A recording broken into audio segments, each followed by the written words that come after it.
Hi, it's Kitty Blue.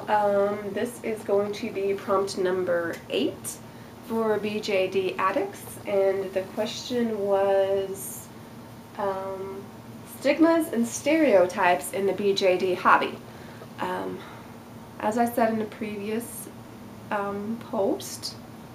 prompt, I have only been into the hobby for not even a year. I got my first doll, I ordered my first doll back in March of 2010, and this is February of 2011, so it's almost been a year. So I'm still relatively new.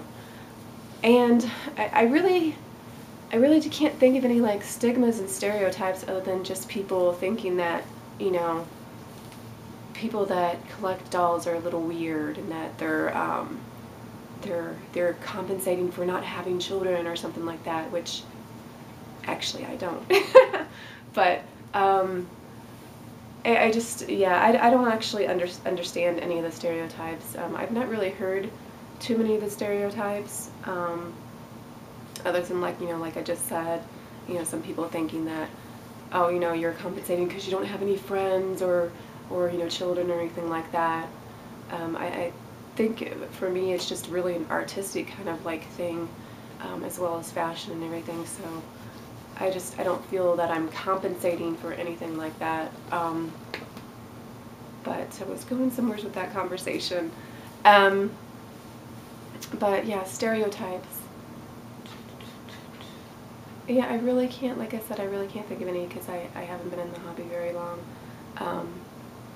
I mean, the biggest thing, like I said, would also be like the price. People are like, I can't believe you spend so much money on your dolls, and I'm like, well, really, you know, yeah, I kind of do, but not really.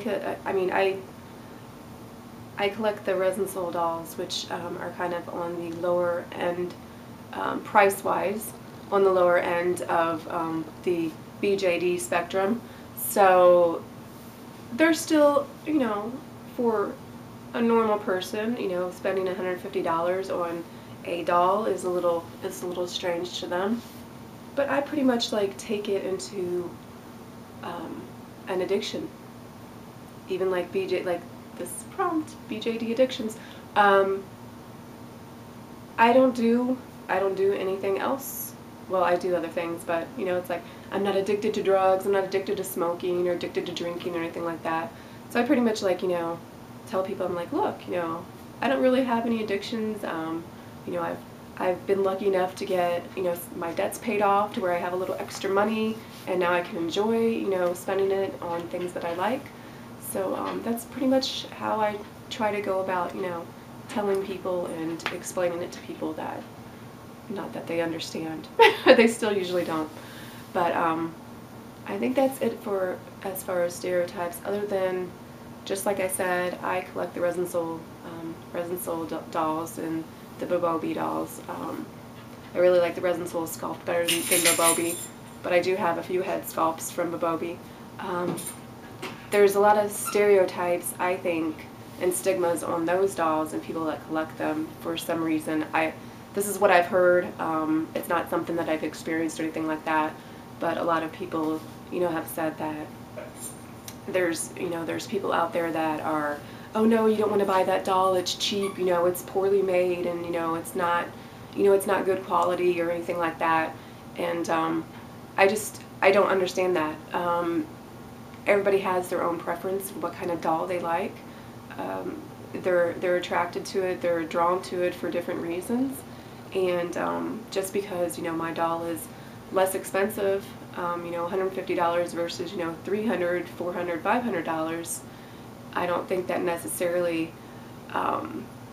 constitutes it being a cheap, low-quality doll. So that's the only other, like, stereotype or anything like that, as far as, like, a specific, you know, BJD situation. Like I said, I haven't gone through it. I've actually had people, you know, see my dolls and be like, oh my god, that's a resin soul doll. They're beautiful, they're awesome. So, you know, I don't know. Like I said, everybody's got their own dolls that they like, and you know, I don't like all the dolls out there. They're not my thing, but I think they're beautiful, and I think, you know, what people do with them is very creative. So that is it for that prompt, and I will move on to the next. Thanks, bye.